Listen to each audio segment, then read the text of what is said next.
Good evening, good afternoon, everyone. I'm Nathan Johns. We gave Russ Fritz off this episode because we're going to switch things up this week. I'm going to do a preview for the Cup Series race each week, and we're going to try to pick my favorite drivers who I think will succeed the most this week, who might win the race, and you know, almost like our hot picks or our hot drivers for the week. So this week we have Martinsville Speedway this week. I'm going to try to not include my personal picks in this. I'm going to go strictly off performance. But with the current starting lineup, Christopher Bell is on the pole, and I noticed that we have quite a few notable drivers that you wouldn't expect to really make the qualifying order the way they did. Our starting lineup for this week, we've got Christopher Bell on the pole. We've got Chase Elliott starting second, Alex Bowman third, Kyle Larson is starting fourth, and Denny Hamlin rounds out the top five. Some notable qualifying notes that I've noticed is William Byron was the lowest qualifying Hendrick driver, qualified 10th. Um, Definitely a strong qualifying run for 2311 for at least two out of the three drivers. We have Bubba Wallace in ninth and Tyler Reddick's qualifying 10th. One of my picks for this week for drivers to watch is Ryan Blaney qualified 32nd, which is he's one of my personal picks for who would perform well at Martinsville this week. Some of the stats I know offhand is he won the last two fall Martinsville races, and if it weren't for the 2022 race, Penske would have dominated all of the fall races, with Hendrick dominating all of the spring races. Which anybody who's watched the NASCAR season throughout the years, Hendrick normally dominates the spring race, and then somebody else other than Hendrick will normally come out of the blue for the fall race. But my picks for this week, obviously, I'm going to have to pick Christopher Bell. I'm not really the biggest fan of him, but with his stats lately, he's definitely showed that he is going to be a threat all year. He's almost the Kyle Larson 2.0, in my opinion. He's good on almost every track, and now that he's back racing dirt, I feel like that was all it took to unlock his potential. Another pick for this week, I got to pick William Byron. And it's not because he's my favorite. It's because lately he has been the top performing Hendrick driver in that stable. He is the all around best driver at that team at this point. I mean, unless Chase Elliott comes out of the blue and does something, he is the highest qualified Hendrick driver currently, but he's yet to show me that he's really got the performance to back it up through a good qualifying effort. So I'm not sure I can go with him this week. So we've got Bell, Byron, and I got to go with Blaney, even though he has had horrible motor issues lately. He's dominated races, and at least the last two races I recall, he's had a power plant detonate. So even though he's had those troubles lately, I'm going to stick with my dark horse of Ryan Blaney being a threat in the end of this race. Some other notable choices is I'm not a big Denny Hamlin fan, but he has had the stats at New Hampshire, or not New Hampshire, Martinsville, to show some sort of good stats.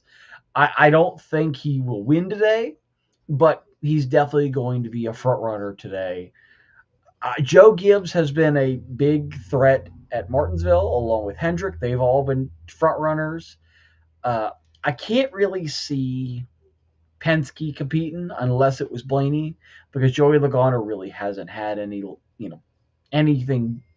good going for him at Martinsville. Austin Cindric really hasn't really shown me anything that would make me think he's going to perform well today. So I can't really go with them. Short track wise, maybe because he is associated with Penske, I might give Josh Berry the nod for having a good run today, because he's shown that he's there. But at the same time, he's had one flash of a win this year. He's good on short track, so I can't say that he'll outperform Blaney, but he's definitely going to be one to watch also. Um, Other than that, there is one more notable stat I wanted to bring up. Burt Myers will be back in the field, and I don't know how many people here actually watched the Bowman Gray race, but this, in my opinion, this could be Bowman Gray 2.0 with the clash of Ricky Stenhouse Jr. and Burt Myers. I mean, if the fans get involved, that could be a good rivalry we get where they spin Ricky Stenhouse, but the storylines could build themselves. I'm hoping we don't have a race like we did yesterday with the Xfinity Series. Um, that was essentially an embarrassment to NASCAR in itself. But I'm not going to discuss that now. That'll be for another episode. But definitely some storylines to look into this week with Ryan Blaney having motor issues, but this is one of his better tracks. Hendrick absolute dominance at Martinsville. This is like another home to them, which is really cool to see. And then obviously the rise of Christopher Bell, I think, will be a story to watch. Is how many wins will he get this season? Because he has been a threat every single week, just like Byron has. But I honestly think that Bell is going to be a big chance to go on this week. I think he will do good. But at the same time, Hendrick has dominated the spring race.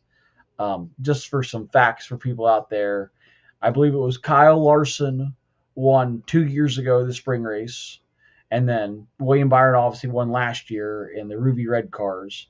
But Ryan Blaney has won the last two fall races, so if those trends continue, it's very possible we could get a fourth Hendrick win in a row, because I believe it was 2022 Chase Elliott won that race. Might have been Kyle Larson again.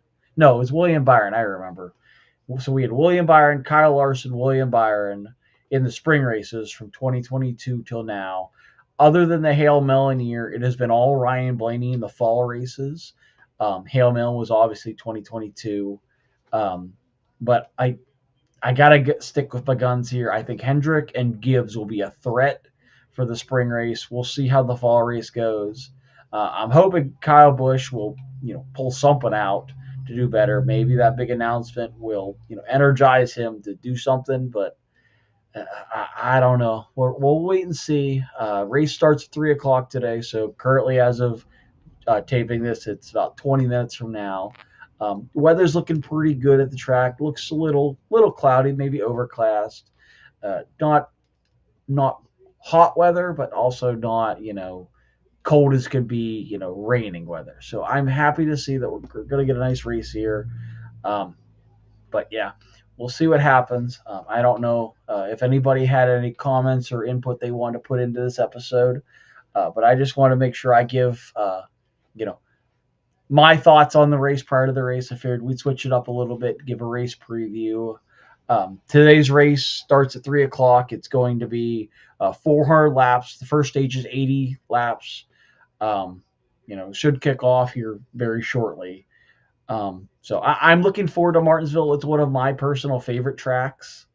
But let us know in the comments if you have a pick that you'd like to put out there for today's race. Who you think will be a top contender this race, and anything you'd like to add to this episode, let us know. You can either send it to us in our messenger, or you can send it in the comments, or just any content you'd like us to cover, just let us know. But with that, I'm gonna hop off here and we'll watch and see how the race goes, and then we'll hopefully be able to get a weekly recap from Russ later on this week with the dirt stuff, and I'll be able to give you my input on the weekend with NASCAR. But with Switchin Grooves, I'm Nathan Johns. Russ Fritz is off this episode, but as we always like to say, race hard, stay safe, and we'll see you guys next time. Bye, everyone.